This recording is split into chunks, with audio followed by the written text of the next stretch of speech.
We're going to start. Good evening. My name is Hani Sayed. I'm an associate professor and chair of the law department, and I will be moderating this session.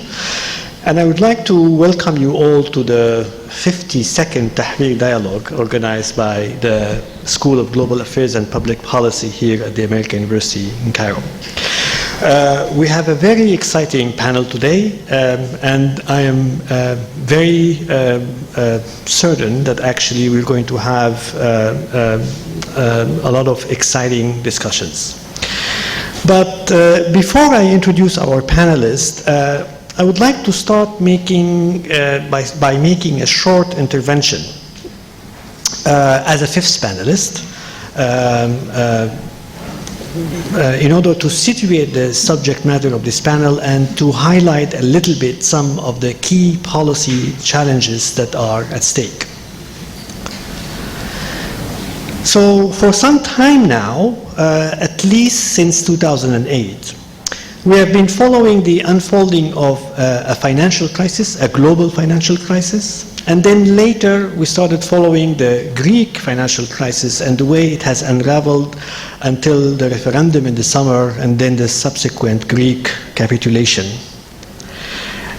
And it is hard after witnessing the events since January with Syriza winning the elections and then the showdown in the weeks before the referendum and then the post-referendum scolding, ending up with the signing of the new, more austere memorandum. It is difficult not to fall to the temptation of the banal, ironic play on words by referring to the situation as the Greek tragedy.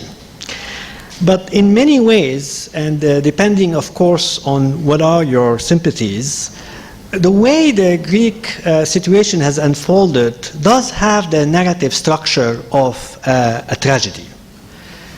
At the moment of triumph, again depending on your political sympathies, the sudden reversal of fortunes, or peripeteia as they call it in poetics, started to unravel. Now, if we leave poetics aside, what today's panels aim to do is to situate the Greek debt crisis in larger context. The aim, more specifically, is to inspire appreciation of the world historical importance of what has unfolded in Greece this summer, and to articulate the fundamental political choices that confront other national economies that are similarly situated in the global economy. This is not a self-serving exaggeration for the purposes of convincing you to spend the next 2 hours with us. What made the Greek debt crisis of such a global relevance is the extent to which the way it has unfolded encapsulates a global governance crisis. This crisis consists in the collapse of the fundamental political and social bargain that constituted the foundation of post-World War II institutional experiment in global economic and political governance, and at the same time the absence of an alternative sustainable bargain. Allow me to elaborate. Post-World War II economic and political order embodied a fundamental political bargain once described by John Ruggie as embedded liberalism. That bargain had the ambition of providing a sustainable settlement to a great social conflict that determined the development of European and North American national economies since the Industrial Revolutions, and of course its projections outside Europe through colonial governance. I'm referring specifically to the conflict between the interest of capital and labor at the heart of capitalist development, that is, the conflict between the two factors of production that are dependent on cooperating with each other, but at the same time they have an irreducible conflict over the distribution of the fruits of their cooperation. That conflict produced a turbulent 19th century with revolutions, social unrest, colonial wars, and most importantly, 2 world wars with millions of casualties. With embedded liberalism, to put it in very simplified words, labor agreed to maintain competitive market and the capitalist mode of production as the dominant form of institutional arrangement to distribute resources and income in society. In exchange, capital agreed to allow the state, through the democratic process, to set up mechanisms for taxes and transfers to deal with the social consequences and dislocations caused by market competition.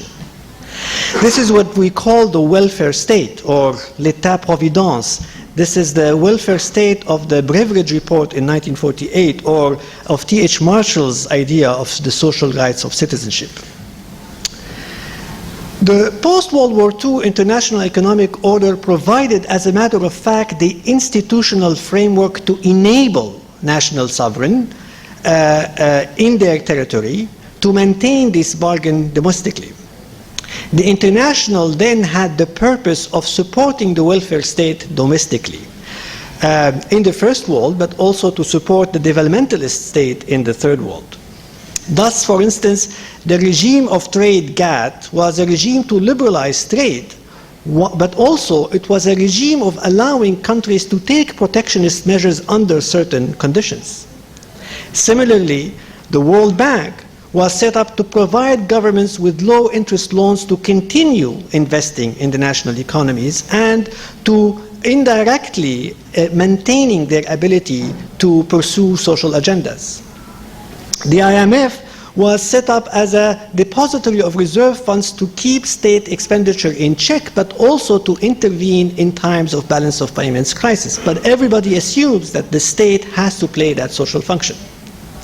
In short, global governance was about maintaining at the domestic level a delicate balance between competitive market forces and domestically set social agenda. Embedded liberalism was not a perfect bargain, and it was not always very fair. But it lasted for 30 years, up until the oil crisis, but also the first Third World debt crisis. 30 years is still very impressive, considering the intensity of the social conflict that it was trying to rein in. But for the past 40 years, after the disintegration of embedded liberalism, the world has gone through successive rounds of bargaining of oppositions and resistance with an institutional skeleton of a political bargain that no longer exists. Against this background, the unfolding of the Greek crisis acquires indeed a world historical significance. The issues at stake do indeed bring us to one of the core problematics of governing our world today, that is the problematic of piercing through the technocratic mystifications to articulate the terms of a new and fair political and social bargain. Now, with this background in place, today we have a panel of very distinguished speakers, and I feel particularly very lucky and privileged that I have the chance to engage them with this conversation. Each one of our speakers is going to speak for 10 minutes, and then we'll open the floor for discussions in the audience. We were supposed to start with our colleague Marco Pinfari, but he is still stuck on the ring road. But I'm going to introduce him, hoping, in fact, that he comes when the gods of traffic see fit. So, Marco is an assistant professor of political science at the AUC. He has a PhD in international relations from the London School of Economics and MA from the School of Oriental Studies and Laurea Magistralis from the University of Bologna. His research focuses on a number of sub-debates in international relations and security studies. His last book, Peace Negotiations and Time, Deadline, Diplomacy in Territorial Disputes, was published by Routledge in 2013. He has also explored the role of the Arab League and GCC as mediators in regional conflict and worked extensively on the relations between the EU and the MENA region. After Marco was supposed to speak, and now we're going to start with actually Charilaos Mertzanis. Charilaos is an associate professor of finance at the American University in Cairo. Prior to joining the AUC, he served as the Director of Research and Market Regulation in the Hellenic Capital Market Commission in Greece, and he did that for 15 years. He's a member of the OECD Corporate Governance Committee since 1999. In the past, he was member in the ESMA Financial Stability Working Group and the coordinator of the Corporate Governance Committee in Greece and chairman of the EU Council for the Transparency Directive, among other things. He has provided professional advice on foreign governments on capital market and corporate governance policy, and he has written scholarly papers on capital markets and corporate governance and financial regulations. After Charilaos, my colleague in the law department, Associate Professor Thomas Skouteris, will be next. Thomas obtained his degree in law from Democritus University in Thrace in Greece and completed an LLM degree cum laude and a PhD from the University of Leiden.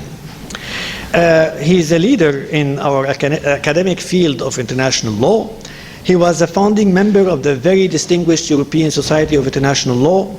He has served in various other posts, such as the Secretary General of the European Society of International Law, the General Editor of the Leiden Journal of International Law, the Chair of the Foundation for New Research in International Law, and his publication, which is very dear to my heart, is his fabulous book, The Notion of Progress in International Law Discourse, published in 2010. And last but not least, it's actually a really great pleasure that we have here with us today Wael Gamal. In my opinion, one of the most serious political economists in Egypt today. He's also a very rigorous and independent journalist, and these are becoming actually an endangered species, especially after yesterday news about our friend Hossam Bahgat, which I wish him that he's well and I wish him safe return. And in addition to being a researcher and a journalist, Wael is the former director managing director, yes, managing editors of the Al-Shorouq newspaper. He is a Reuters and BBC certified instructor, and he holds a bachelor's degree in economics and political science, a higher studies diploma in political science from Cairo University, and graduate diploma in investment and finance from Middlesex University in London. He has written many research papers, studies, and articles on social justice, labor and protest movements, the role of the left in revolutions, and critiques of neoliberal policies. So I would like to ask you to join me in welcoming our guests. Thank you all for coming. And Marco, I've already introduced you. Well, I'm glad that the gods of traffic has allowed you. Transportation. Yes. So I was going to start with you, Marco. Are you prepared to do it, or you? I have no problem. Okay, so we'll start with Marco then. You have 10 Egyptian minutes. Egyptian, Italian, or Greek minutes, there is a difference there.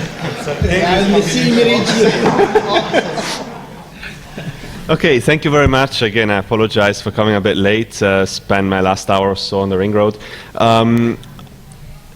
My task here, I guess, is to say a few words about the broad context, if you want. And I had essentially three main points that I want to make, and they relate to the history and politics of the broader European context.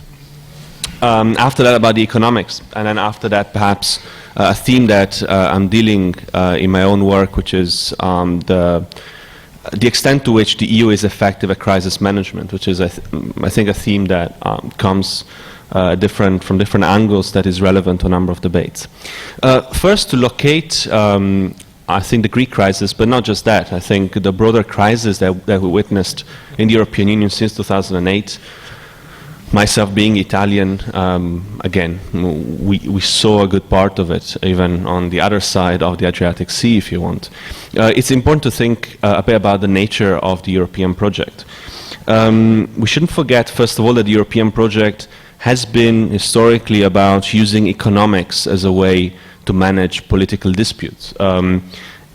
at the very origin is essentially an articulation, if you want, even of the democratic peace argument about interdependence being a means to create a more peaceful political order. That's true to a good extent until today. But there's one important thing that I think we lost sight of, and that is that doesn't mean that Europe is a post-national, if you want, like a postmodern creation. And that is something that comes in from a number of perspectives, if you want, to what happened recently. First of all, it's about the articulation of the interest of individual states.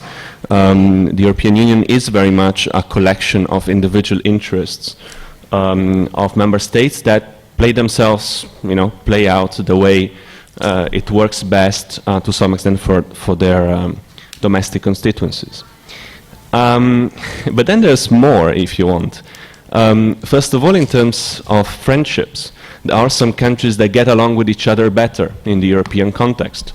Italy does get along quite well, for instance, with France. Historically, it doesn't get along very well with Germany. And I think this is a theme that most likely is going to come up. I like to tell the story about my grandmother. Died a few years ago at the age of 98. She witnessed the whole of the German occupation of northern Italy between 1943 and 1945. She was there when the Germans left northern Italy with killing some of the prisoners of war and leaving half of the bodies uncovered in the graves. And until her very last day, when she was hearing someone talking in German on the TV and whatever, she was freaking out. That element is there. So it works in terms of friendship, and it works obviously in terms of enmities. That is something that we've learned perhaps to reconsider, as coming from the last experience, the crisis since 2008. More specifically now about economics. Now, when we talk about the role of economics in the European project, obviously we're talking about very specific aspects of economics. So the European Union is quite integrated in relation to trade, free trade area obviously. It is quite integrated in relation to monetary integration. And that is already a problem because not all states obviously in the European Union joined the Eurozone. The European Union is not integrated at all, or at least it hasn't been until 1998, 1999, in terms of fiscal policies. And this is where essentially the whole problem at the European level started. Now, I'm going to say something also about the history of European monetary integration. It's quite interesting, quite surprising in a way.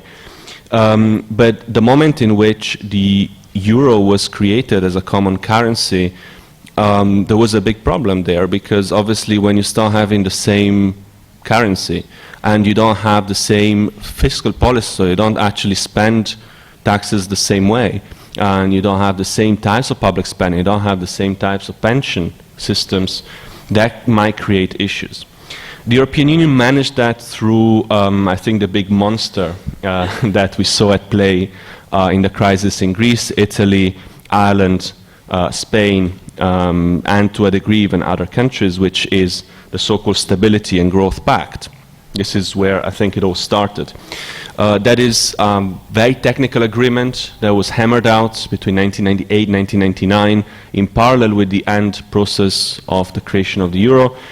That created a definition of what sound policies are. And again, the original task for me is to figure out how does the crisis locate itself within the context of European policies. It locates itself in this agreement to a good extent. That was renegotiated a number of times. But what that agreement does, essentially, it sets some rather dry parameters for deciding what a good fiscal policy is for a member state, primarily in relation to the infamous, I would say, debt per GDP ratio. Immediately, when that figure was circulated, so the ratio of debt on GDP was circulated, 3 or 4 countries came out as outliers. And those 3 or 4 countries were friendly, defined by our British colleagues as pigs, which is I think Akron is standing. At that stage was, I think, Portugal, Ireland, Greece, and Spain. Then there were some various variations. There was pigs to include Italy, together with Ireland. Then Ireland got kind of out, so there was no need to have the long E. Some said pigs to include Great Britain in it. But the pig thing remained, and for a long time that was part of the picture.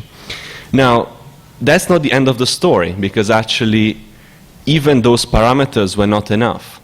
And what happened afterwards is that a number of other things were included in that package of how pigs countries should not behave like, such as, for instance, you shouldn't have the state owning good chunks of your economy. Those were not in the agreement. It was actually pretty flexible, but they started being included in this kind of neoliberal framework that surrounded the Growth and Stability Pact. And this is, I think, where some of the sticky points of the crisis then ended up. It's not just about agreements, it's not just about treaties, it's also about the ideological framework around which the European Union developed itself. And here I come to my last point, which is then the economic crisis hit in 2008. When it hit, I think it was a perfect storm in many regards. And I think there's three big things that to some extent didn't work, or to some extent contributed to making the crisis worse. First is that actually, quite obviously, monetary unions without fiscal coordination tend to be very fragile in the face of changing economic and political contexts. Many of you perhaps are not aware that the euro is not the first shared European currency.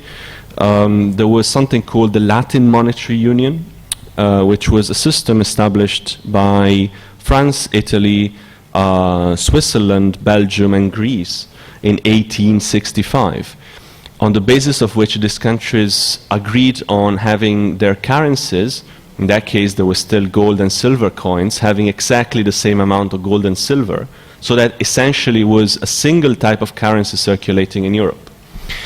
That lasted until World War I. And then World War I hit, the countries had different national priorities.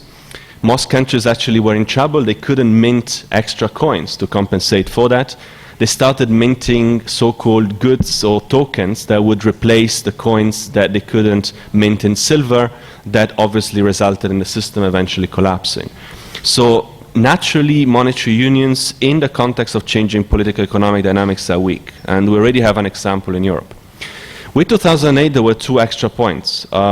First is that the EU, as I said, is not a good crisis management instrument, is not a good institution at crisis management at all.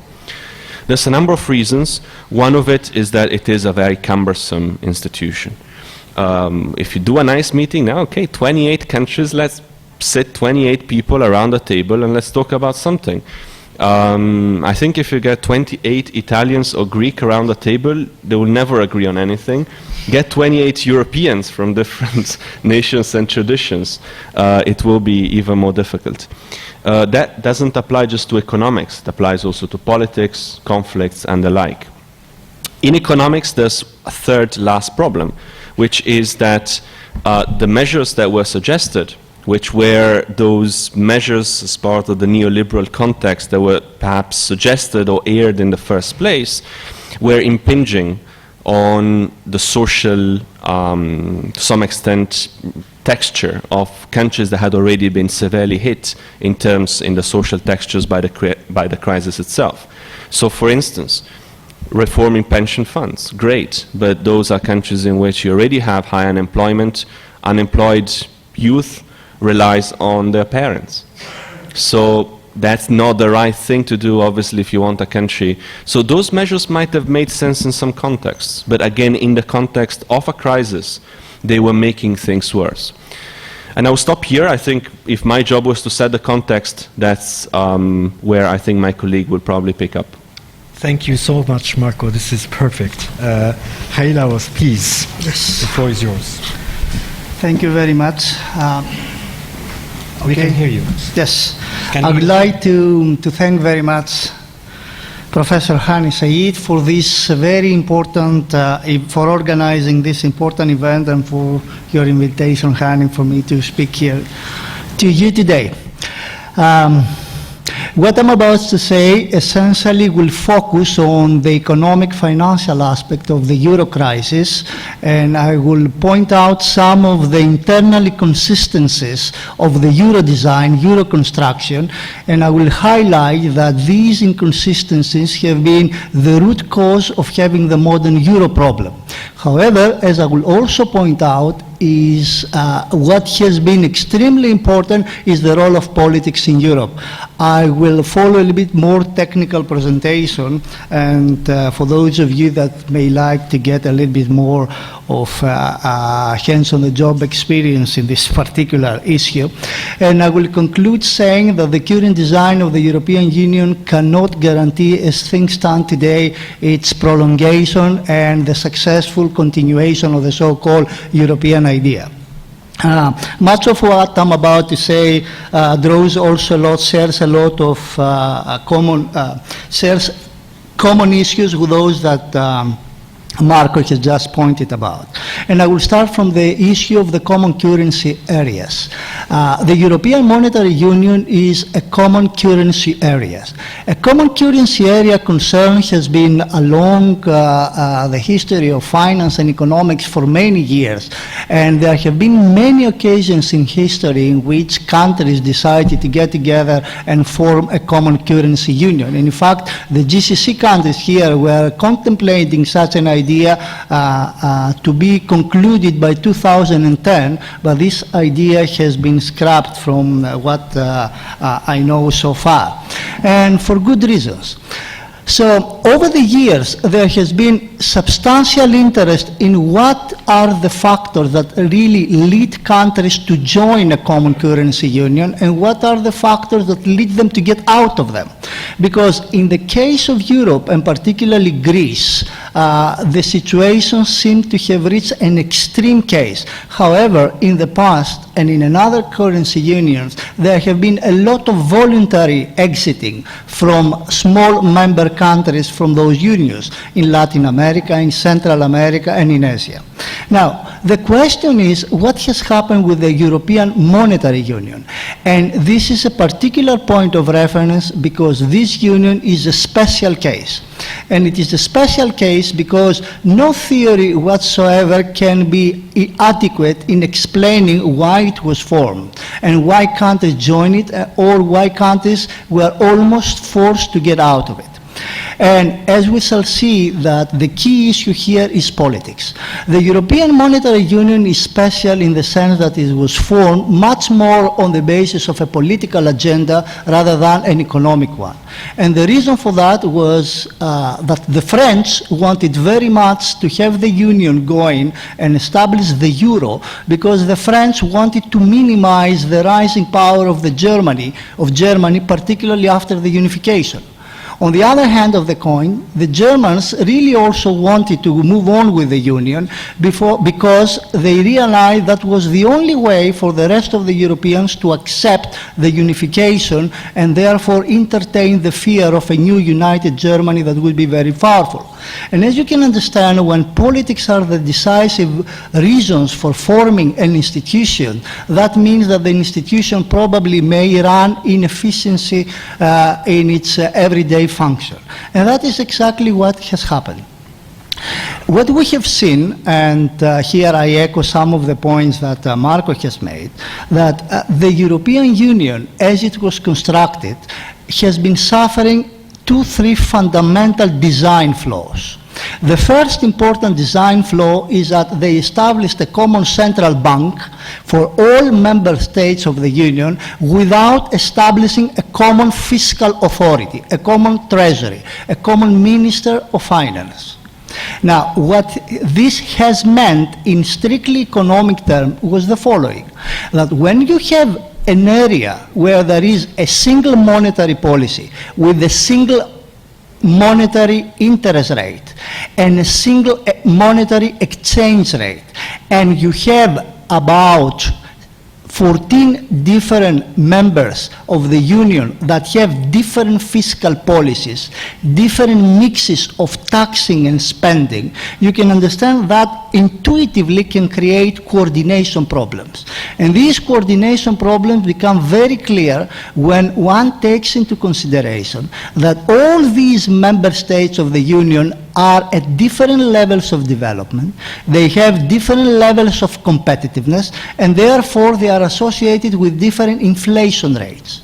When you have a single monetary interest rate charged on all countries, and each one of them has a different inflation rate over the years due to uncompetitiveness, then the difference between the two, the so-called real interest rate, varies.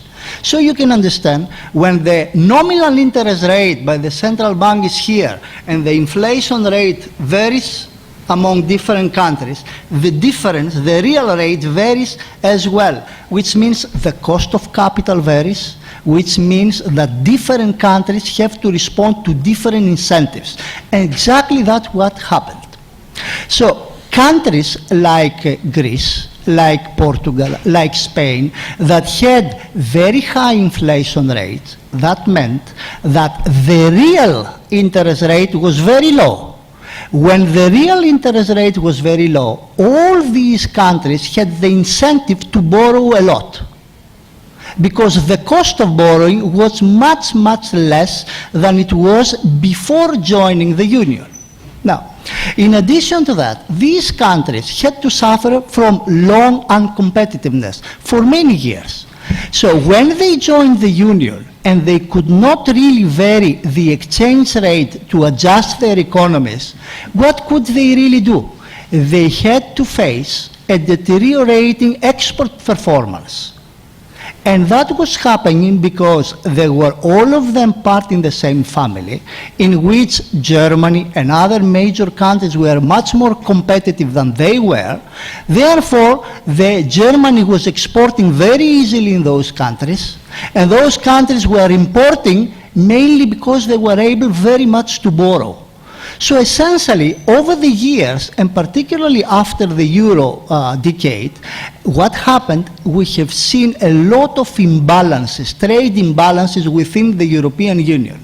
And these imbalances, there were no way of correcting them exactly because there was no common fiscal policy.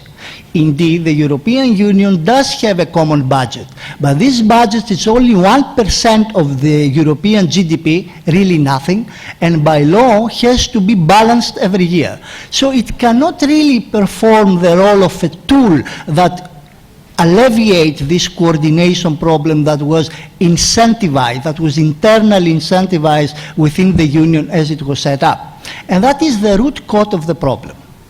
So the European Union crisis evolved in two stages. They are related, but they are separate.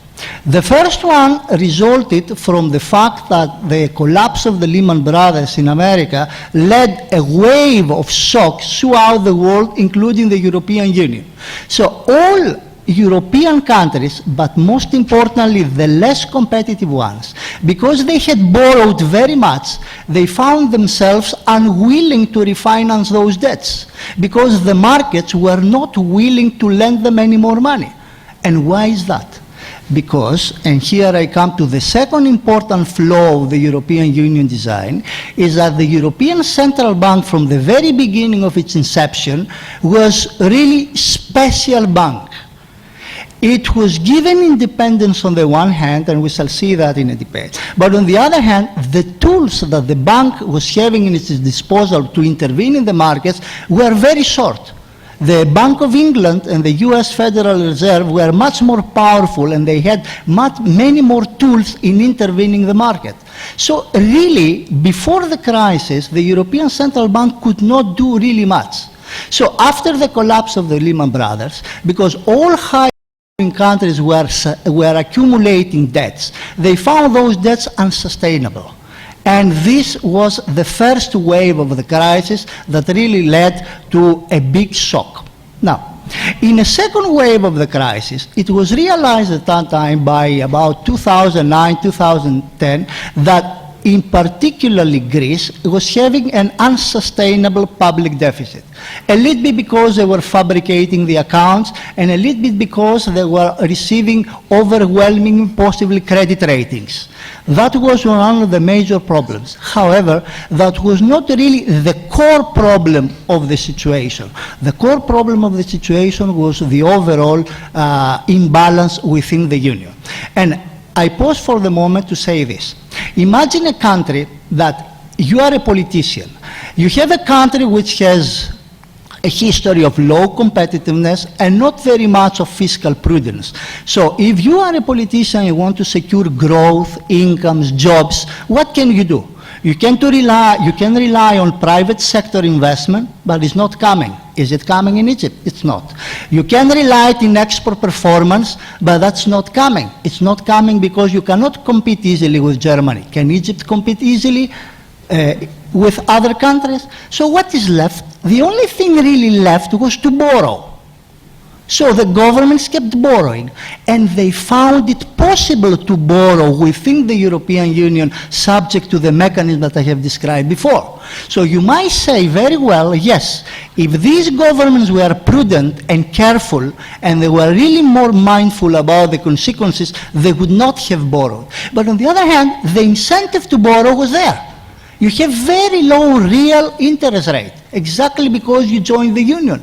But you could not do anything about your competitiveness. So this exactly inconsistent situation was the one that gave rise to the modern Greek fiscal problem that has spread out through the South and has really provided a big problem that the modern European Monetary Union is struggling to resolve. Now, what has happened? Europeans in the beginning were reluctant, and the central bank in the beginning did not have the tools to intervene. But after that, particularly since Draghi, the Italian, thanks God, took over the ECB, he really overseeded the legal authority of the ECB and moved on to use tools for intervention that they were not initially available in the toolbox. Well, that happened with a lot of complaints from the Germans and a lot of other people. However, it was something that had to be done. And the question is why that happened. Europeans did intervene, but the way they intervened was once again dictated by politics. Germans did intervene by a new way. Actually, it's new for the Europeans, but not for them. It's called governing by panic. What they did, they resorted on their traditions, and what Karl Polanyi really wrote in his great book, The Great Transformation, about 60, 70 years ago, that in the past, when ruling elites were going to establish austerity, they were ruling by panic. They were posing threats, and that's exactly what Troika and the ECB have done also, and the most recent event is the imposition of capital controls in Greece at the end. But governing by panic is a policy intervention that requires a lot of power, and Germans did manage to do that because of their own tradition, their own culture, which is called ordoliberalism. And ordoliberalism comprises a set of ideas that essentially say, you cannot break the rules. You cannot really intervene in the market very much, but you can do it if there is a serious problem without breaking the rules. So the Germans make sure, and Troika, in addition to that, make it real that today, in the rest of the world, many people think that Greeks, as well as Italians and Portuguese, did bad things because they broke the rule. Really, this is not the case, and we can have the open discussion into this particular respect. Thank you very much. Charilaos, that's perfect. Thank you so much. Really great introduction. Thomas, Skouteris. Okay. Good evening. Thank you all for joining us. Thank you, Hani. My only qualification for being on this panel is that I'm Greek, because by profession I'm an international lawyer, and international lawyers have absolutely nothing to say about the Greek financial crisis. This is not to say that law has been irrelevant all along to the financial crisis. Of course, at a certain moment, everybody went back to the lawyers. They asked them whether it's possible to kick Greece out of the euro, whether it's possible to kick Greece out of the eurozone, whether Greece enjoys sovereign immunity if its assets get frozen, if there's arbitration against them, and so lawyers were part of the deal at some stage. But law was actually irrelevant to the Greek crisis, which is stunning in itself. It's a peripheral concern. It was never the controlling vocabulary. It was never the vocabulary that would basically determine what happens. So what if the Euro Treaty does not allow for Greece to be kicked out? If they wanted, it would have happened. So that's what I mean to say. So lawyers like me are absolutely irrelevant, I think, to the Euro crisis. So Hani invited me here to present. So I'm going to play the role of the native informant. I'm going to give you the voice of the Greek who has lived through the Greek experience. And I'm going to speak truth to power, which is a privilege that Greeks never have, because so far we did not belong to the third world. But now that we have joined the third world officially, because we're now a vassal state, we are a debt colony, I can now speak on behalf of the subaltern and speak truth to power, because for the first time I'm legitimized to do so.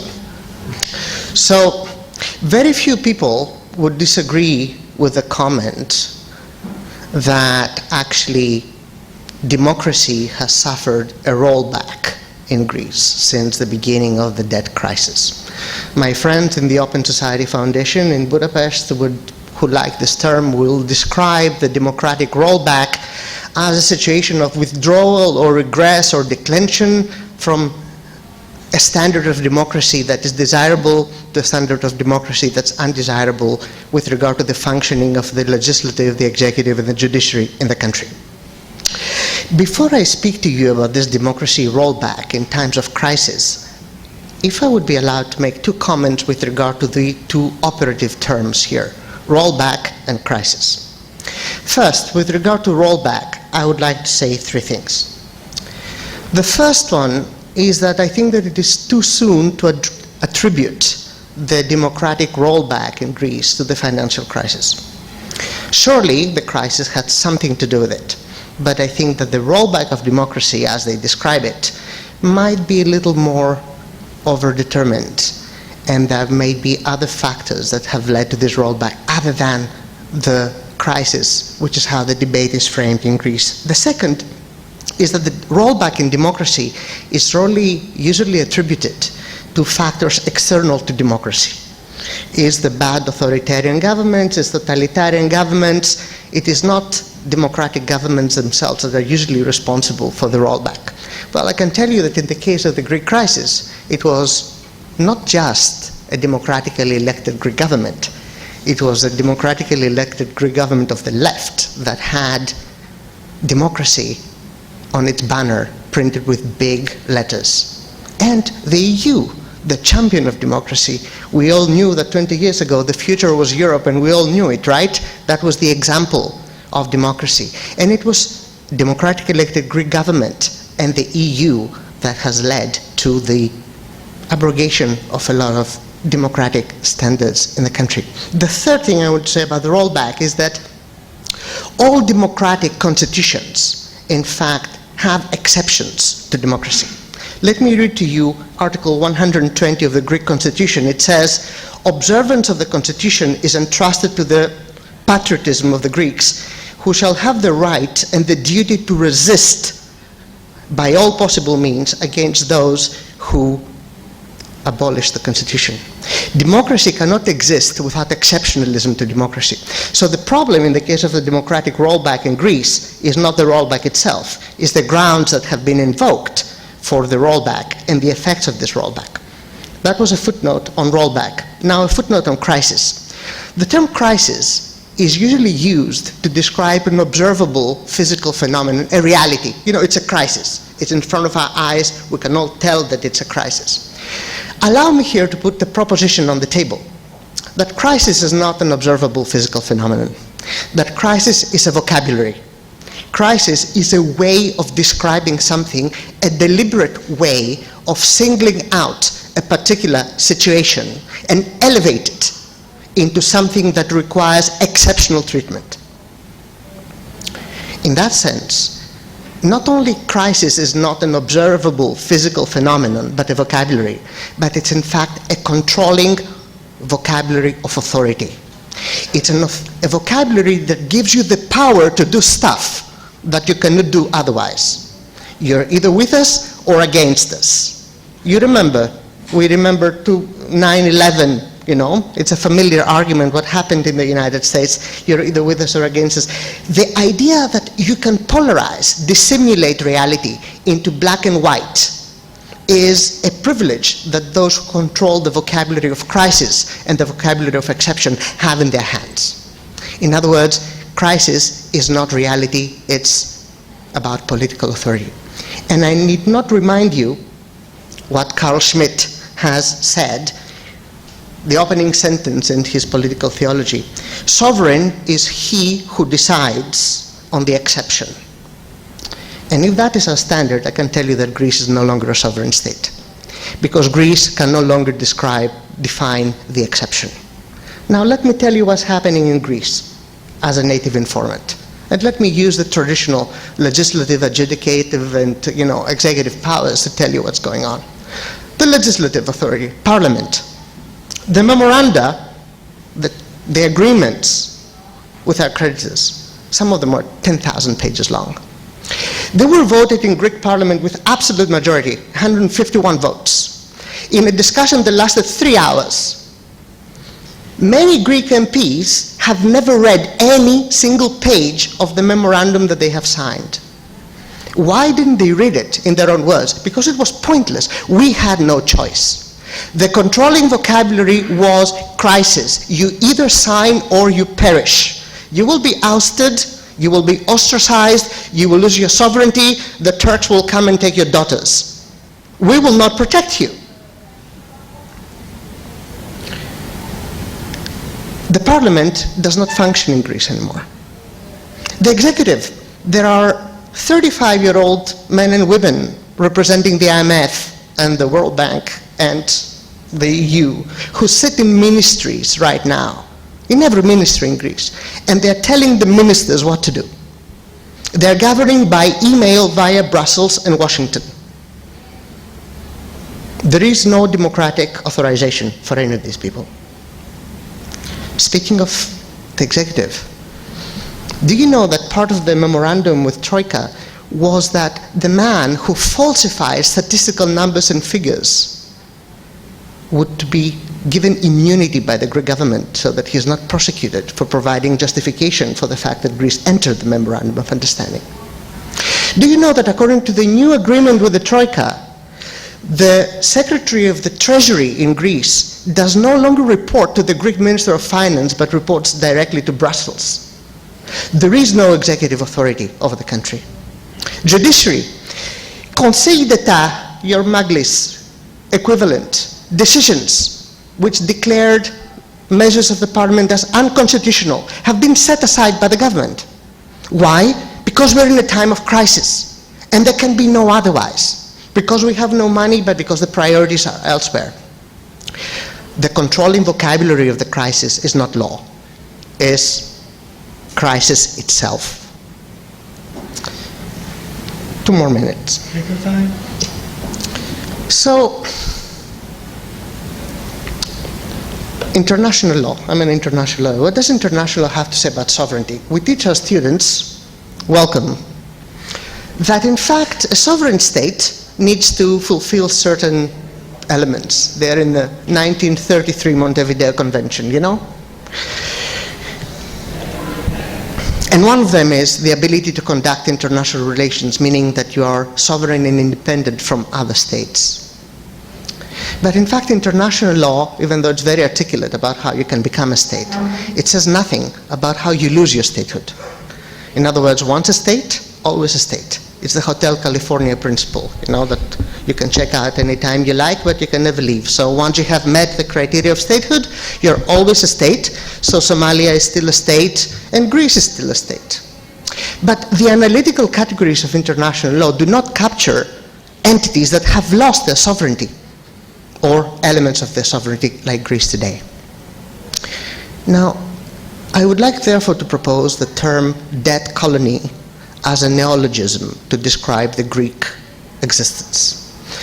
The debt colony was used in 1876 in Egypt when Ismail Pasha, who was not able to pay the bills, actually established a commission of foreigners who were in charge of Egyptian finance. I think that, but now I'm treading on someone else's turf here, we have to consider the possibility that our analytical categories of sovereign independence are no longer adequate to describe the new reality that exists on the ground. So I'll leave it at that and give you the floor. Thank you. Thank you. Your turn. You understand? You understand? No. Remember,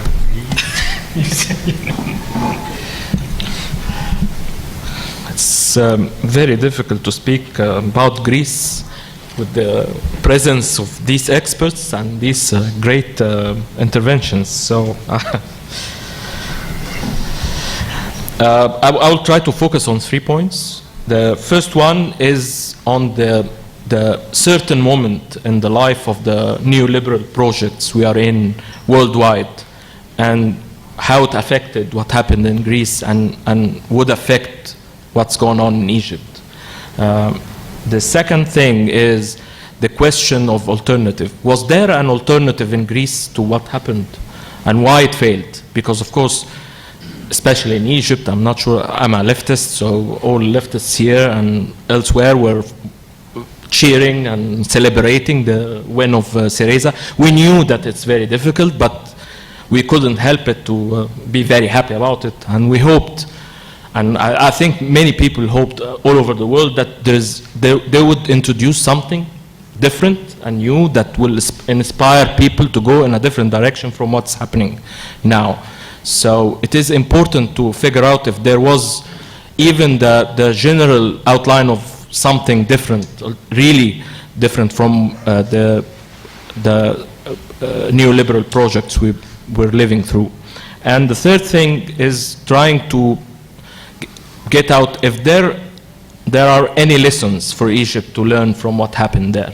Especially that, of course, there are major differences between where we stand here in Egypt and where Greece started this crisis, but I think there are also great resemblance in some aspects that deserves to be discussed.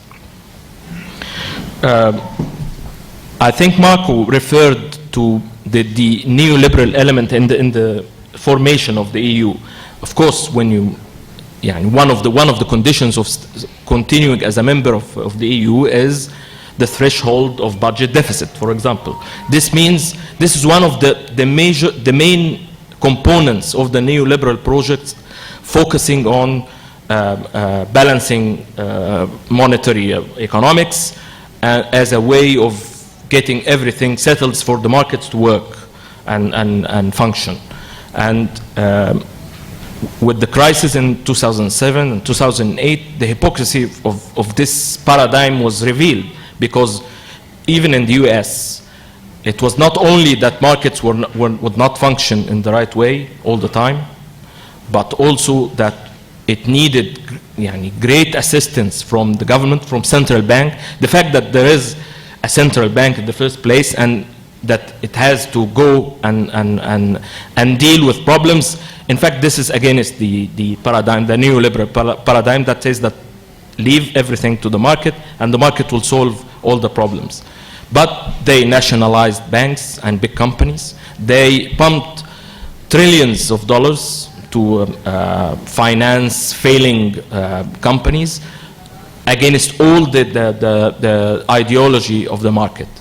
And then came the second phase, where after doing that to save the people who were originally responsible for the problem, then came back the austerity paradigm, saying that budget deficits are more than it should be, and then we have to go along with more austerity measures to deal with that problem, which is the main threat now. So, and this expressed itself and as it was shown in details in the south of Europe countries and in Ireland, and some countries that were on the were said to be on the edge of being bankrupt. So it is a very difficult moment. These are one of the weakest links in the neoliberal balance of power worldwide.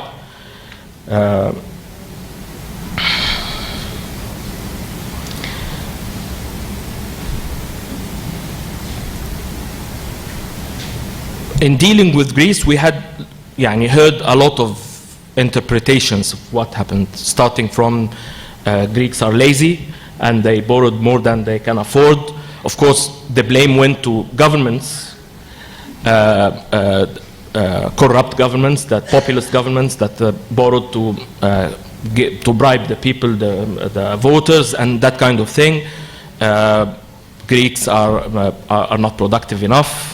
And also that sort of thing we hear in Egypt also concerning the Egyptians, which in some cases are false accusations which does not stand the test of reality. But this is one of the manifestation of the failure of the neoliberal projects. And what happened in Greece is one of the only one manifestation of it. We have seen that happen before. In the US itself, and then in the centers of accumulation, capitalist accumulation in Germany itself, and then now we are seeing now what's going on in China and affecting all the international markets. So it's one of the elements of the failure of a system that says that you have to deal all the time with economic policy according to market rules, and that's it. Was there an alternative to what happened? After Syriza won the election, I think in the beginning they had a very clear program saying that they have to leave the EU, they have to have their own independent central bank and a different currency. And then with time, even before the election, it changed a little bit, but still, especially after the referendum, the no was very clear against the second agreement with the debtors, with the Troika. It was thought that they can do something different. Why they didn't do that?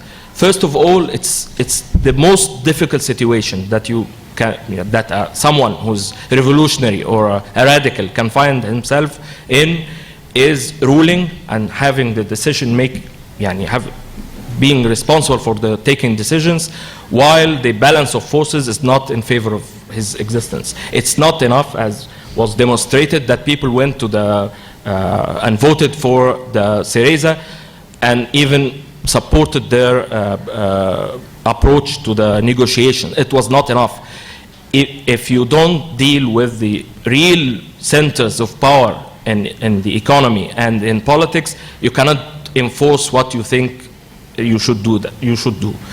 And I will refer here not to the radical programs that were put by the left platform or other economists on the left to what happened, but even to economists like Mohammed Al-Aryan, who's a former IMF official, and then one of the leaders of one of the biggest investment banks in the world, that explicitly said that the formula put by the IMF is not going to work, simply because it forces austerity while you need to boost growth. If you do that, and according to the Parliamentary Truth Committee report, they said that only 10% of the money that was taken from the IMF from 2010 to 2011, only 10% were put into government expenditure. All the 90% were for refinancing of debt, to pay back debtors. So it was not really used in the economy to boost job creation economic activity, and other targets, usual targets of economic policy. Okay. Mohammed Al-Aryan said some debt should be dropped, and conditions should be eased, and growth should be looked for in the agreement. So he was against what's going on. And also a number of important Nobel Prize winners, economists said, issued a statement against what was happening, and nobody listened. And this is one of the things that a feature of the new liberal project in this phase, that its failure is very clear, even within the mainstream economists and academia circles, but on the ground, in practice, it is continuing the same way it did all over. We see the same thing here. They're dealing with the problem with more policies that has caused the problem in the first place. And it happened in Greece, so now with the horrible conditions we listened to, and the same kind of policies that in the first place caused to have the debt grow from 113% of GDP to 175 under the IMF close participation. I will read for you on the third issue, the lessons for Egypt. I will read for you a paragraph from the summary of the Parliamentary Truth Report in Greece. It says, it concludes that the increase in debt was not due to excessive public spending, which in fact remained lower than the public spending of other Eurozone countries. So that's one. The second thing, but rather due to the payment of extremely high rates of interest to creditors. And the third element, excessive and unjustified military spending. And the fourth is loss of tax revenues due to illicit capital outflows and state recapitalization of private banks. If you think of Egypt, you will find the 5 elements that are here mentioned by the Truth Committee in Greece as an explanation of what happened there in our country. And we are told that public expenditure is increasing above the stand, above we can afford, which is not true in Egypt, even with the numbers they declare. If you really go to details, you will find that spending on health and education is decreasing. Other elements are increasing. In fact, I think 23% of public investments are under called other investments in the budget. And of course, you cannot really see what exactly these other investments, but it usually includes military spending and that kind of thing, building prisons. So 23% of public investment in Egypt goes to other investments, that sort of thing, which we can find that happened in Greece within the crisis, Of course, loss of tax. Egypt is one of the least taxed countries in the world, especially on the rich. And according to the Financial Integrity Organization that monitors the illicit flows, it says that for the last 10 years, there was an average of between $5 to $6 billion going out of Egypt illicitly. This amount of money, which is nearly 70 or 60 billion dollars in 10 years, we wouldn't need the IMF loans, we wouldn't need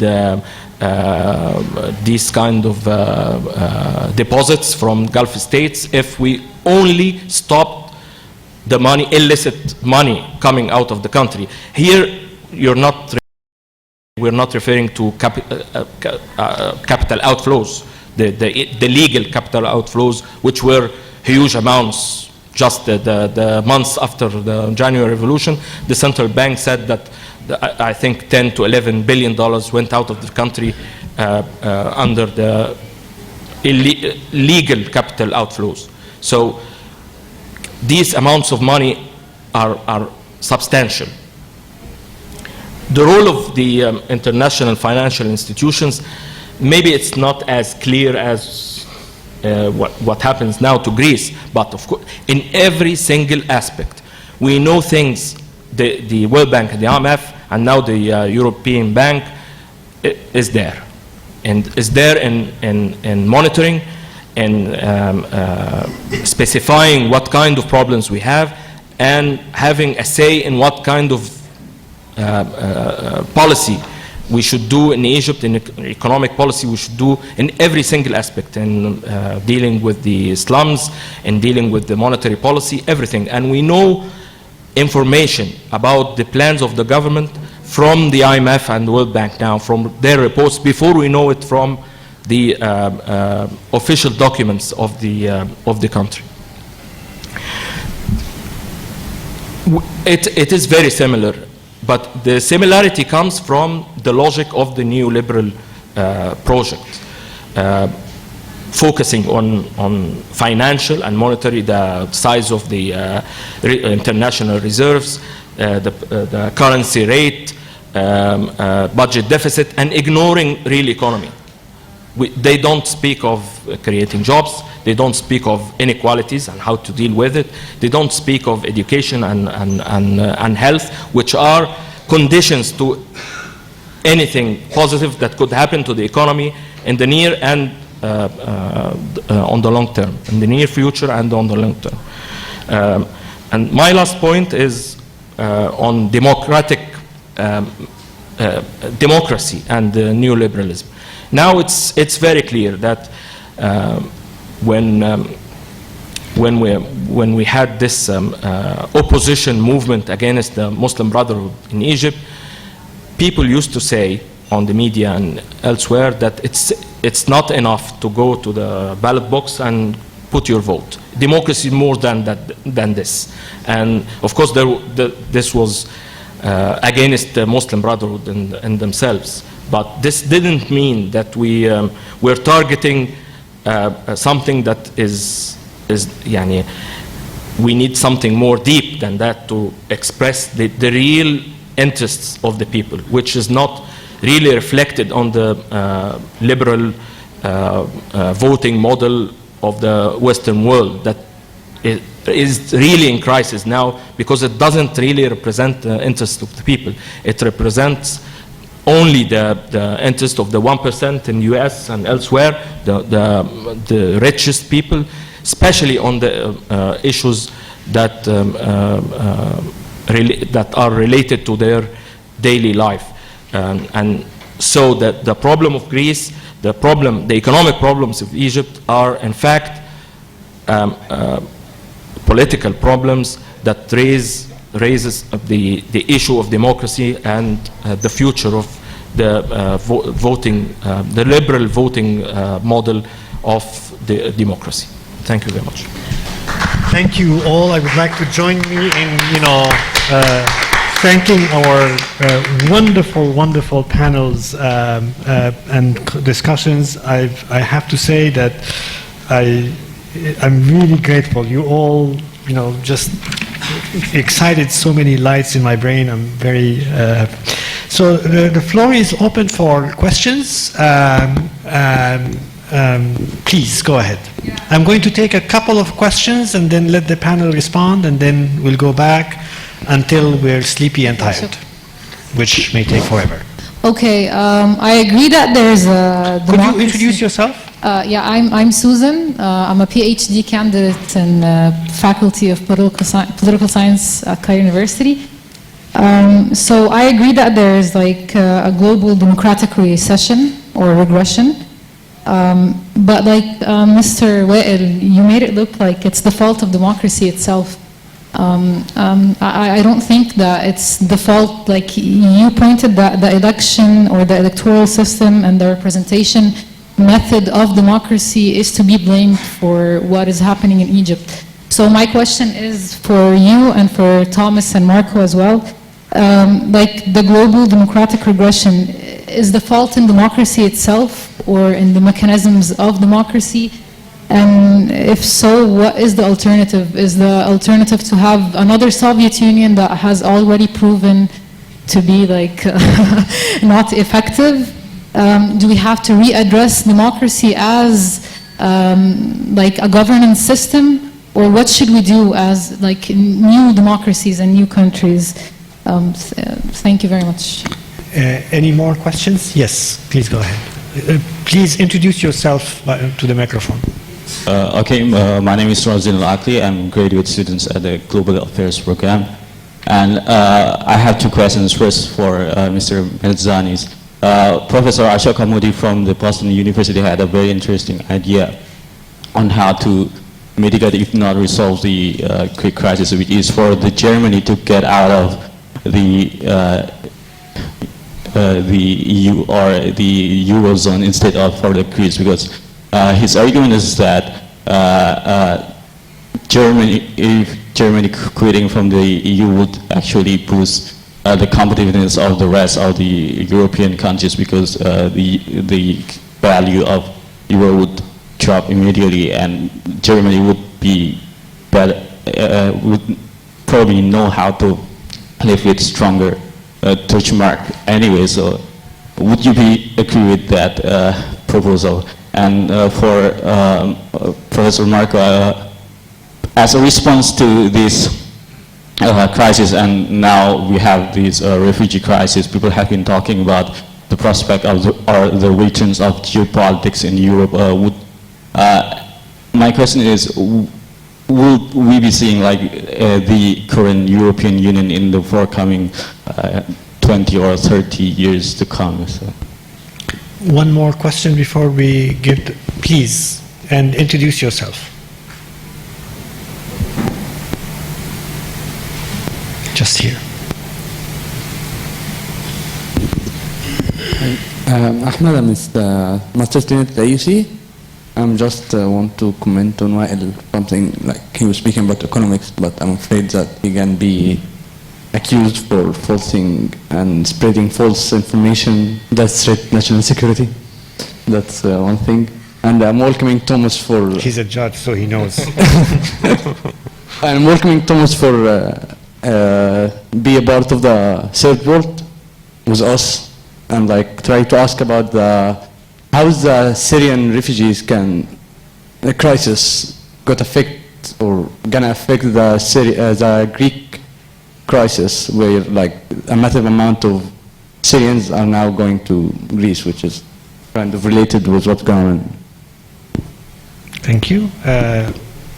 Who would like to start? Do you want to? No, go ahead, Marco. Okay. Thanks a lot for the questions. I think the first from Suzanne about whether the global democratic regression is a fault of democracy. I'm not necessarily a great fan of this sentence, but it comes to my mind, and Winston Churchill said that democracy is the worst system except for all the others. I think to a good extent that's true. I mean, like, there's a lot of problems with democracy. Electoral democracy doesn't mean substantial democracy. Fine, we can get all of that. But I think what is happening here is something slightly more subtle. I think the problem is about the quality of democracy, and I think what is happening in the case of Greece or Italy is quite clear. I mean, even if you have elections and then the result of those elections doesn't matter politically, people will get disaffected. But again, the problem there is not, I think, of democracy itself. It's how democracy is treated, perhaps, how democracy is framed within the domestic or international setting. So I think the solution is really to rethink about the relation between a democratic system and the state, perhaps, and the international system, but not necessarily to say that democracy as it stands is wrong. But I think we can come back to this. On Rosen's point about I think where does the refugee crisis leave also Europe, like in prospect, right? I'm not sure. I mean, future scenarios are always difficult to make, right? I still think that the European Union has achieved a lot in ways that perhaps we hadn't thought of in the past. I mean, I always mention that there have been so many borders that were very bloody in the past, Germany and France and whatever, that now are very peaceful. That's an achievement that's unlikely to go back. But I think we're going to see the European Union perhaps not achieving that degree of integration that we expected because, again, events like the refugee crisis are highlighting the importance of national identities and differences across the Union.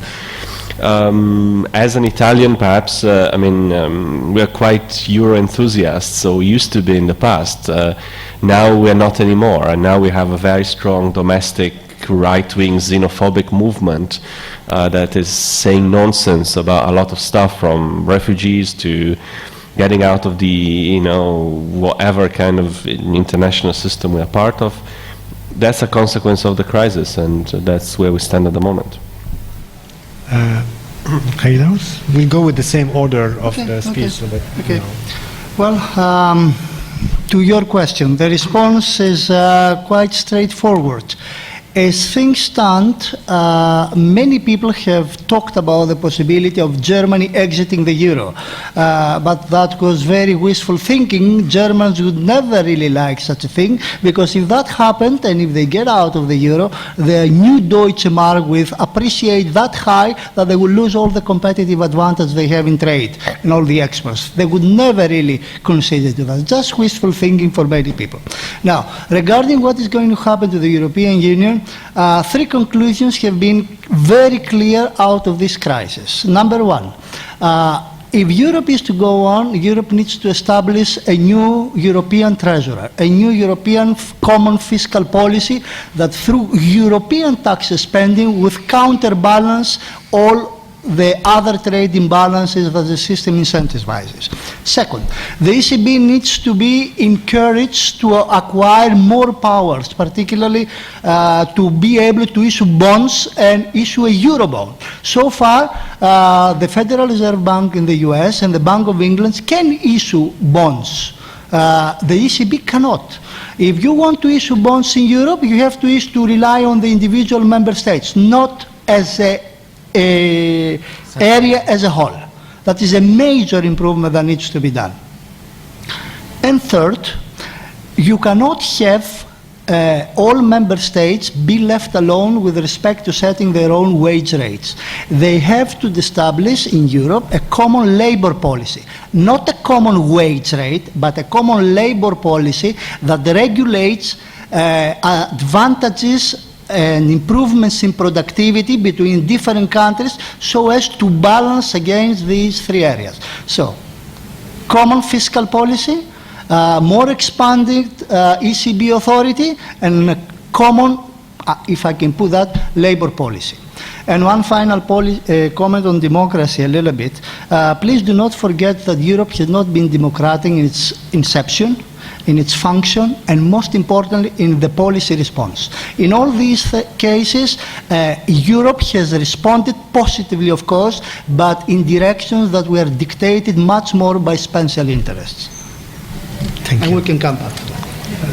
Thomas. So, Susan, I was trying to make a point, perhaps inelegantly, which is quite trite in political theory, and I'm not a political theorist, but those who are, you know, can probably confirm that the state of the exception is part of democracy. In other words, democracy needs to have a non-democratic escape clause for it to survive. So what I was trying to say is that our problem is not the fact that what is happening now is an exception to the old standards of democratic governance, is that we don't like it. And that, but it's being legitimized through the invocation of a particular vocabulary, which is the vocabulary of crisis that I have been articulating. But this is not just a democratic rollback. I mean, academically, you know, we can speak about it. I promised not to be emotional, so I will not, because it's very difficult. Do you need napkins? Not yet, but I mean, the dispossession of the Greek population that is taking place right now, the destruction of any vestiges of the welfare state, of achievements of, of labor rights that were negotiated over hundreds of years and all that, and all in the name of democratic governance that's going on right now. It is not just a rollback of democracy. It's a travesty of democracy. Now, if you want to say that it is external reasons to democracy or internal reasons to democracy, it's a secondary, I think, semantic discussion. Secondly, Ahmed, I can tell you that right now, the humanitarian tragedy that we all observe is part of the bean counting exercise in Brussels. So in other words, Greece is being asked, as we speak, to accept refugee camps of 50 to 70,000 people, one in Athens and one in Thessaloniki, in exchange of getting the next installment of the loan from the European Union. And it's very interesting because in Greek we use the word shot, which is what you use for narcotic drugs, to describe the word installment. So we are being blackmailed with one shot to the next shot of our drug, which is money to pay interest. And in the process, we're being asked to become a buffer zone so that the 4 refugees that actually managed to get to Germany can be welcomed by Angela Merkel in front of the cameras and say, welcome to our country.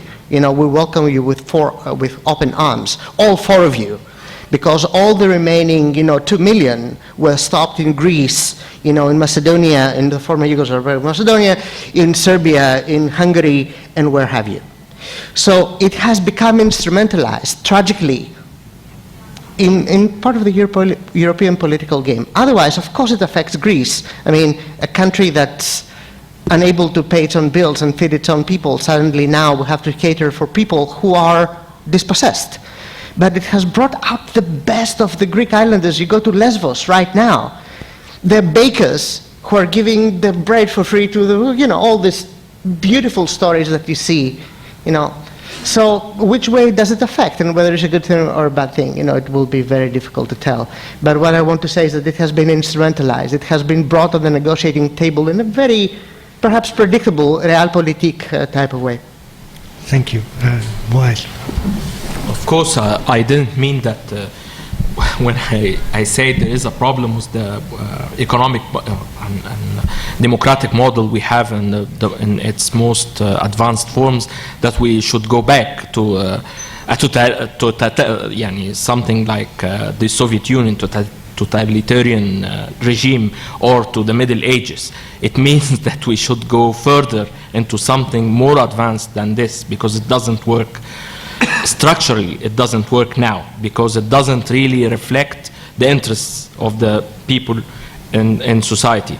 And it's not a coincidence that now people are trying to define more democratic methods to govern society, like participatory democracy, and these kinds of theories that are now being articulated are focusing on that you cannot really separate the political from the social and economic concerning democracy. It has to be the relation between these elements have to be there. One more thing concerning debt. One of the things and the crisis narrative. In Egypt, we had this panic and crisis narrative too, especially after the revolution. Egypt will go bankrupt. We heard this more than once in different phases of the revolution. And of course, we have, like Greece, we have the same, the most important ideological argument that was originally put by Margaret Thatcher. There's no alternative to what we're doing, the TNA thing. So this was the case in Greece, and this is the case in Egypt. You cannot do it otherwise. The country will go bankrupt. We have to devaluate the pound now, or everything will go to a disaster. These kinds of policies are put in the same kind of ideological pressure put on us by the government. And of course, this is a lie, because even under the small room that was given to people to produce alternatives in Egypt and elsewhere, there were alternatives on the ground by the people, and they were very promising in different areas, but they didn't get the chance or the support, the political enough political support to be really tested in reality. Just one point, if I can make a very big, coming back on the issue of democracy. I think what we need to realize, and the European case has made it very apparent, is that there cannot be solutions anymore on a national basis. The problems are supranational, therefore the solutions have to be supranational as well. People within the national borders should not expect to see the effectiveness of economic policy to be very high, because they depend on the effectiveness of economic policy elsewhere. And I would dare say that the same thing should be extended in the area of democracy. And the key issue here is coordination. If I was going to write a PhD dissertation, I would write one with the title Democracy, a Coordination Game. We're going to have a second round of questions. I would like to use my privilege as a moderator to ask a question, which basically was brought about by Wael's last statement, which is policy alternatives. So, and that question has two sides. So first, now with the benefit of hindsight, what could have been done in the Greek situation, for instance? Was there anything possible other than the path taken? And if yes, what kind of generalization we could think of to consider for countries that are similarly situated in the world economy? So that would be one way of articulating the question. The other way of articulating the question is, well, if the current form of state and democracy assume a particular relationship between tax spending, between labor policies and other social policies, is there a way we could think about how we could rearrange that relationship so that we could actually imagine somehow a left of the center social democratic alternatives to the no other way discourse, or to the crisis mode of dealing, or to the ruling by panic mode? So that would be one question to ask to all of you, but then I'm going to allow other people to ask questions, and we go back to you. So the gentleman there in the back, please. Could you please introduce yourself? Okay. مساء الخير.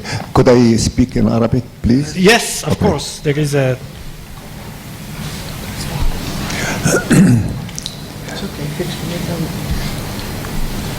اوكي. اسمي فتحي رياض، انا مهندس. بالنسبه للمشكله اليونانيه في نقطتين احب اذكرهم. الانتخابات اللي حصلت في، او الاستفتاء الاول وبعدين الانتخابات في اليونان، سيبراس وعد قال للناس انه يستفتوا بلا لشروط الاتحاد الاوروبي، وبعد كده وهو فعلا قالوا لا، وبعدين هو تراجع ووافق في النهايه خالص على شروط الاتحاد الاوروبي، بل يقال احيانا انه تجاوزها، يعني تنازل اكثر من الشروط. دي نقطه. وبعدين والشعب ايضا وافق عليه. هل ده، يعني سؤالي للاخوه اليونانيين، هل ده مرجعه عدم وعي الشعب اليوناني بالمشكله يعني، او بتفاصيلها او بعواقبها؟ دي حاجه. النقطه الثانيه بالنسبه للاتحاد الاوروبي وعيوبه، هو طبعا في هذه المشكله ظهرت عيوبه، وهي عيوبه كانت ظاهره قبل كده. اهم عيوبه ان حضرتك قلت ان لابد ان يكون في البنك المركزي يصدر سندات اوروبيه، وليست في بنوك مركزيه في كل دوله، وهي مخول لها بانها تصدر هذه السندات او سلطات اكثر. انا اعتقد في نهايه المطاف الهدف من الاتحاد الاوروبي او اوروبا الموحده ان يصلوا الى هذه المرحله، ولكن هم لم يصلوا لها البعد. سيظل الاتحاد الاوروبي يعني ايه في عيوب، لأن يوجد فروق ما بين المجتمعات وستستمر وستحدث أزمات أيضا، ولكن أنا شايف أنه هو قائم على الكومبرومايز، تنازلات من جميع الأطراف لكي يصلوا إلى تكملة المشوار. العيب اللي أنا شايفه في الاتحاد الأوروبي هو أن لابد أن يوافق جميع الأعضاء، وهم دلوقتي 28 وهيزيدوا يتجاوزوا 30، لازم يكون بالإجماع. يعني يحق لكل عضو استخدام الفيتو، وبالتالي لا يصدر قرار. وانا اعتقد ده مش ديمقراطي، وفي نفس الوقت هو عائق. وشكرا. شكرا. One more question before we give the floor to our... Yes, please, go ahead. لو سمحتي. Go ahead, yes. Okay, my name is Muhammad. I'm a political science student. Okay, my question to Mr. Thomas. Why are you looking to the Syrian fugitives as additional load on the Greek government? But we can look at them at like human resources, and I think it's not expensive. We can use them to additional projects who can what can up the economics of the government of Greece. Thank you. Okay. One more question before... Yes, Salma. Salma and then the gentleman behind you. Yes. Okay, I'm Salma Hussein. I'm a researcher, economic researcher and a journalist as well. My question is about debt cancellation. It was an option on the table for Greece, and it was at some point after the revolution also an option, but not on the table, but an option called for by activists to cancel some of the debts. But many countries were against this option a lot. I know that it has an international law dimension, the question, and also economic aspect, and it's a political issue too. So I would really like to have your say on that. Thank you. Thank you. And then the gentleman behind you. Thank you for the presentation. Could you introduce yourself? Yes. My name is Ahmed Konona, conflict analyst. I think I expect a slow growth many years after deteriorating the second biggest economy, China. That is affecting all global economic. Does the Greek exit affect another countries to get out from Eurozone and to build new allies, parallel Eurozone in the coming future?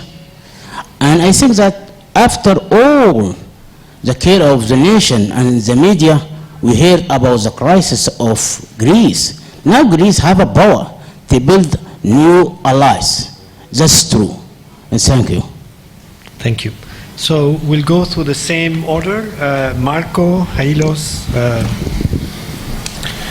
Thank you very much. So I will just start briefly on your first point about alternatives as well from the left, and if you want in general from a liberal democratic, social democratic perspective. I think there are.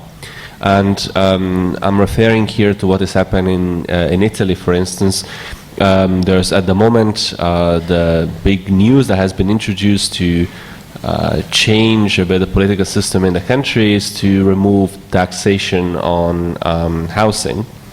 So that's a big thing that has been going on in politics in Italy. That's actually not a good thing, I think, for the system, for a very simple reason, actually, that taxation in Italy is quite low. I mean, I used to live in London. Compared to what you have in other countries, is already very low. And secondly, taxation by itself has been given like a bad name. Taxes are not necessarily bad, provided that they are done properly. And I think that's a typical case in which we need to go back to that idea. If you tax specific types of income that are not productive or that create or are the consequence of inequality, that can be a way to some extent to provide a different point, a different entry point into this debate, and can be a way to look at democracy in a different way. And again, there used to be Italian Minister of Economics, Padoa-Schioppa, who said, you know, taxes are beautiful. And he lost his job straight away, almost after a statement like that. But I kind of agree. I mean, taxes, if made properly, they are a great source of redistribution. And connecting to the case of Egypt, that's actually, I think, a big issue here. Taxation, you know, could be VAT, could be income taxation, can be a way to some extent to build a better system. And again, that opens up like a number of questions. Briefly on something else, about debt cancellation. I'm not an economist, but going back even to Germany, that itself benefited in the 1920s and 30s from quite a lot of this debt restructuring. At the end of the day, when you have a debt and someone lends you money to pay that debt, the logic of it is that that money goes back most likely to the person that was lending you the money in the first place. So it's a kind of a cycle, and we're seeing it in Greece to a good extent. So it's not going to be cancelled for the same reason why Germany is not going to leave the European Union anytime soon. And I think you understand where that is going. Very briefly about allies and systems outside of the Eurozone. I think that's unlikely. The Eurozone is not just about politics and monetary union, it's also, for instance, about trade between countries that are actually quite, to some extent, compatible with each other. Their economies lend themselves quite well to create a free trade area. With China is a different proposition, the relation is different. I think as, for instance, as a free trade area, the European Union will remain. As a peaceful area of cooperation in many regards will remain as it is. I just think that, you know, countries will treat each other much more, to some extent, aggressively and much more on the basis of national identities and interests than in the past. Charilaos. Okay. First of all, I would like to say to the gentleman back there that I fully agree with you, with what you have said. However, I need to make one qualification and one extension. The qualification is that Europe today may have 28 member states, but Eurozone itself, that is the countries that they have a common currency, they are only 14. That adds complication to the story, as you can understand. On top of that, the extension is, and you mentioned it, that if there is a future, in addition to all these policies that I described earlier, particularly from a social democratic perspective, and this is also an answer to a question of Hani, is to encourage information and communication among the peoples in Europe. And this is also one of my criticisms of the referendum by Syriza. He went to the referendum, but without having, in my view, in my interpretation, explained exactly what the dilemma was to the Greek people. So he got all these 60, 70, 60-something%, but that was based on a false, in my interpretation. Of course, I don't expect everybody to have questions. And that's exactly what Europeans need to do. Their government need to explain to them what really the odds are as things stand. And tell them, look, if you want to stay in the European Union, if you want to have the Euro project going on, this is what we have to do if we are to avoid a long-term crackdown. And slowly let the people decide and reflect the plans upon the normal democratic procedures. Now, coming to the issue of debt cancellation. Very important thing. One reality, three scenarios. The reality is that as the debt, the accumulated debt stands in Greece, it cannot be repaid. Not even in 100 years. Well, I'm exaggerating a little bit just to make it, but it cannot be repaid. On the other hand, if it is to be cancelled, it has to, and the IMF is pushing in some ways, there is a conflict between the IMF and the European institutions, which is not so apparent perhaps to you, but to us it is. Because the IMF has learned a little bit these lessons and understands a little bit more about sustainability issues. Then one of the scenarios is to cancel it, but this runs very much contrary against the feelings of many Europeans, because they are afraid if they do that in Greece, they have to do it for Portugal, they have to do it for Spain, they have to do it for any. Another reason is that in Italy has a huge amount in nominal terms, bigger than everybody. The Italian debt cannot be handled. It's so big that... Actually increasing it this year. Yes. Now, the second issue is that the Germans have a problem, have an ethical problem with that. Because as I said earlier, the Germans find it hard to accept that a country can get away by breaking the rules. It is a deeper, in my view, cultural thing, and I had to talk with Thomas earlier about that. They cannot tolerate that. It has to do with their own history as a country, with the interwar period, the Weimar Republic problems they had. They cannot accept it. They will stick to their S-list, Schäuble in particular, the Minister of Finance. Even though he's a very ethical person in many other ways, but he has a certain view that reflects the average German ethos, that they will always stand in his feet against that. And the third thing, the third scenario is for Greece to keep paying a little bit. That's exactly what is going to happen. And let's see a few years down the road. Wow. And the final problem, I'm not sure that I understand you, sir, your comment regarding China. However, what I'm going to say is this. Even if Greece is a small country relevant to China, a Greek default will trigger, as H. Green from Berkeley said, the mother of all crises. Lehman Brothers collapse, it's just a small investment bank, and brought havoc in the rest of the world. If Greece collapsed, even though it's a very small country relative to the rest, it would. Now, as regards the role of China, China is not yet indebted to the same extent, but China suffers from other problems. But again, China is very interconnected now with everybody. That's why I'm coming back to the issue. Today, we have an international coordination problem that needs to be dealt with. It cannot be dealt with on a national basis. China has to talk with America, and America has to talk with Europe, and Europe with China to find a solution. Thank you. Thomas. Hani, your question is impossible to answer in this context, not only because it's very wide, but because we don't have time enough to do it, and because you can answer it very differently depending on the level on which you actually engage the question, like whether there were alternatives within the existing system, outside the system, instead of the system, and all that. But my usual take is that I first try to understand who is lying to me and how, and I think that by revealing what is being left out and the kind of bias that is being built into things that are presented as natural and truthful to us, we are already beginning the foundations of an alternative political discourse, which may be doomed, but at least, that is my way of beginning to understand the problem. But I wish, we're able to answer more extensively. Tsipras and the referendum. There are alternative accounts about what has happened on that day, which will be branded in the memory and the consciousness of Greeks for a long time. I know many people who cried 2 days after the referendum, when after voting, 68% of the people, it's no joke, the government did the double, triple salto, backwards, and basically, So it was a very shocking experience. So there are two alternative accounts about what happened. The first one is that the question was wrong. In other words, if you're asking people, do you wish to concede your sovereignty? Well, obviously people will say no, which is what happened.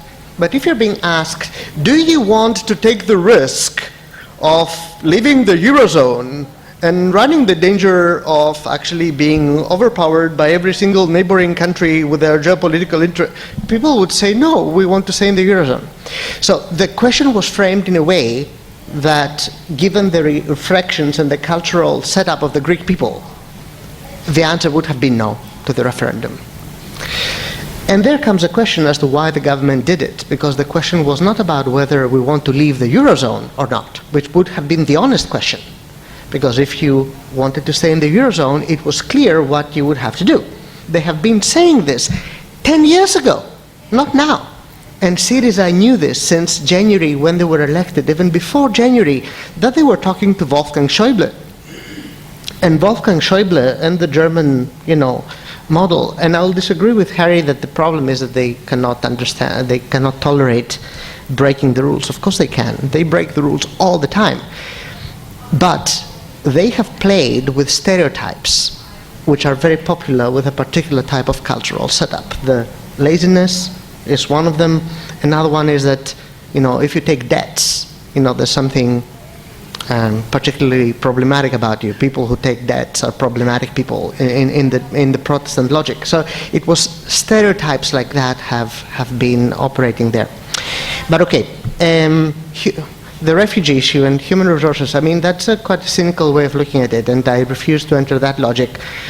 The Greeks are a migrating nation, and they have thrived elsewhere, and we're grateful to all the nations that have received us. And the same applies to the Syrian exodus now. And of course they are a resource to be treated, and of course they're to be cherished, to be having in the country, etc. But when in an island with a population of 5,000 people, you have 15,000 destitute, troubled people freezing to death, landing on your shores, and you don't even have a roof to place them, it poses tremendous administrative challenges for a country that has absolutely no resources. So at first, you see the Syrian and all other people that land on the shores of Greece as people who need help at the first stage, not as human resources. And when you cannot provide that help, then that's a problem. I'll leave it at that. Thanks. Thank you. Wael. For the question of if there was another way that would make them succeed, I'm not sure. It's a very difficult question, but for sure the structures of the state in Greece would not really let a radical alternative to be put applied. Because, for example, there were at the same time they were negotiating with the European Union and the Troika. The head of the central bank was 100% against the government and working with the Troika against them. And we have seen that kind of thing here. And of course, the reports that would be produced, there were reference to playing with the GDP statistics before, and then came the IMF and restructured how the GDP is calculated, and then you cannot be sure. This is a statistical measure, and you put the parameters for it, and you cannot really see how. And we see that in the expenditure numbers in the budget in Egypt. It all depends on how you calculate it and what are the deficiencies in that calculation. And if you are presented with numbers, concrete numbers from the government and from the deep state institutions and deep state interests that are really there, structures are there, and that their political power is still there. You cannot really touch it without restructuring the whole thing. And this needs more than going to the ballot box and voting for Syriza. This needs much, much more than this. But and we can see that even if, I'm not sure about the question in Greek, how was it really in the referendum, but I know that people voted for Syriza because they don't like the austerity measures. So at least on this aspect, they should have acted in a different way, but they couldn't, I think. And the political pressure was not only from the centers in Greece, it was from all over the thing. For example, the IMF here, like Thomas was saying, when the Egyptian government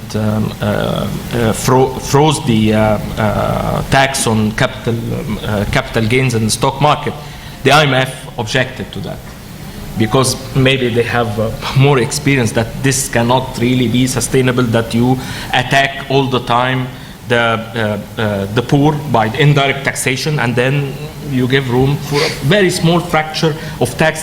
At least politically, it would have given the impression that we're trying to have the burden shared by a wider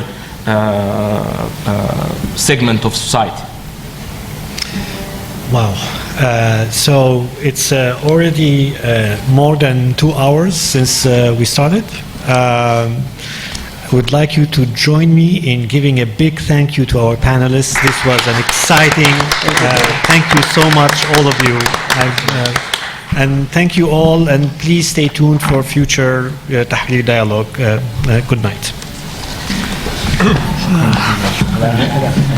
That was a long one.